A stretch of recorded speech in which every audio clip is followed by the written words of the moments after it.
Hello, this is Ken Ferry with this week's Boots in the Field report. Man, winter's come back with a vengeance. And it looks like next week is going to even be colder. Now I know it's not pleasant to be outside if you have to be out there.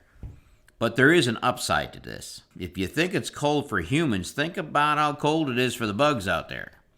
These thaws followed by these hard freezes are a big help in reducing our insects that overwinter here.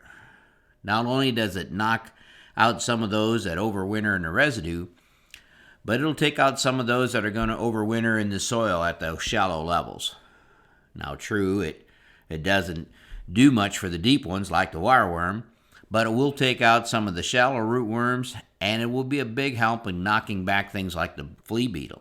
Freeze and thaw cycles do a great job of resetting soil bulk density, as well as helping to melt down some of those large clumps and watermelon rinds that we rolled out chiseling or strip tilling when we were in tough conditions. The question of the week that I'd like to tackle this week is efficiencies. This has come up in a number of yield meetings, as well as the meetings with the farmers this week. Growers are looking back at the past year's numbers and drawing different conclusions. Some are looking at their scouting reports to see how yields compared not only to populations but to ear count. Our goal of an A+ score is a 6% drop from planted to ear count. This comparison should be done in every hybrid in multiple soil types. Most of you are VRTing your population, so it needs to have a reference point to what zone you were in to know what the actual planted population was. Now we can look at your as applied map to see what your planted population was, but you need to refer to your pest team to see what actually came up. We have to count on the scouting reports to know what your actual ear count was in those yield zones. We can now compare those by hybrid, by zone, to see how many we get the A+ rating on of a 6% drop. If we find yield zones due to soil type or something else that repeatedly have, let's say, a 20% drop, getting us a D rating, we need to get some answers to why. We again need to refer to the scouting reports from the pest team. When we identify zones that routinely get a D score, the overall population in that zone needs to be raised.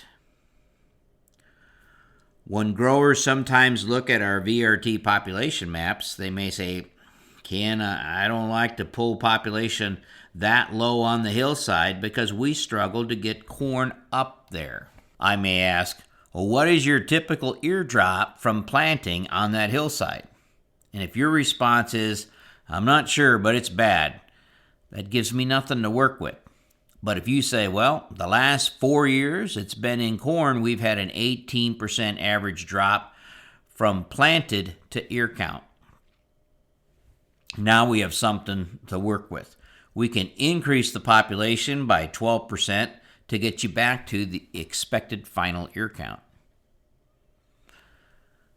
I'm glad to see a number of growers are now going back to look at yield estimates they did in their fields pre-harvest.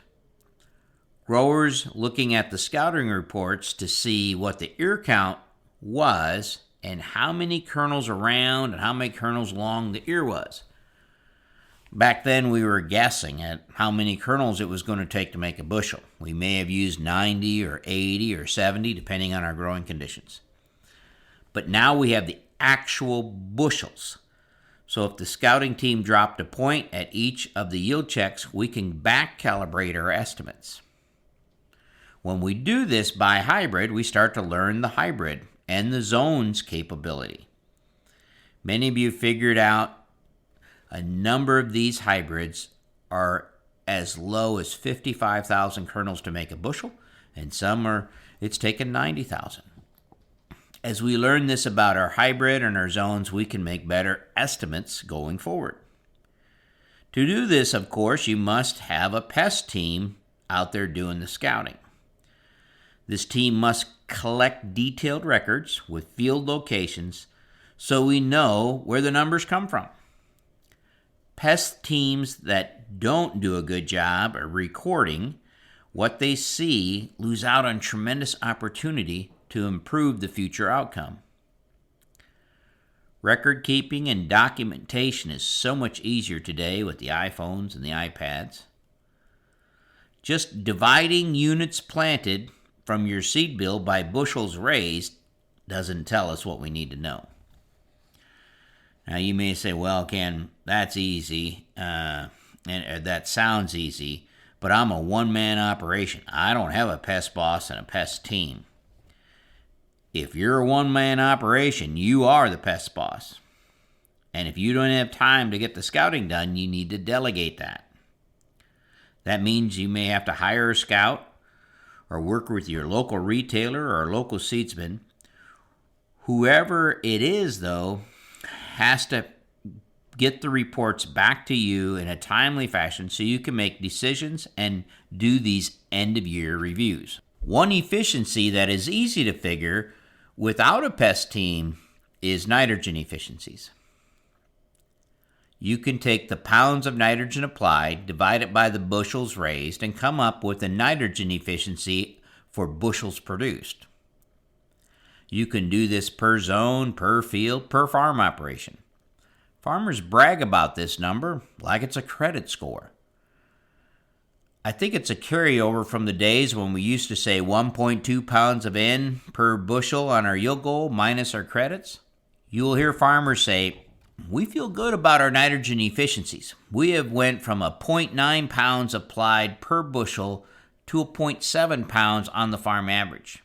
Of course, they get this by dividing total bushels by the total pounds applied. This is a number to look at when you are sure your rate of nitrogen is not the limiting yield factor in that field. Working with a grower the other day who said he was proud of the fact that he had a nitrogen efficiency factor of 0.7 across the whole farm operation. The problem is we had identified at least 6 different fields that we were sure nitrogen was a limiting factor.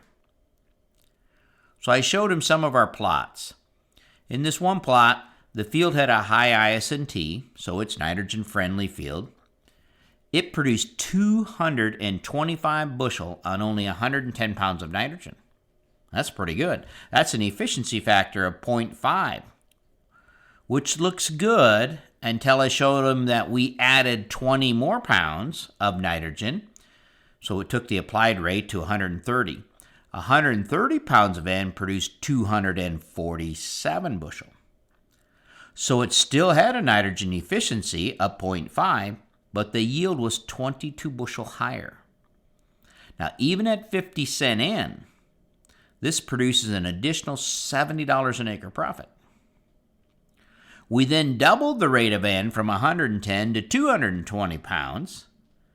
The yield jumped from 225 to 265.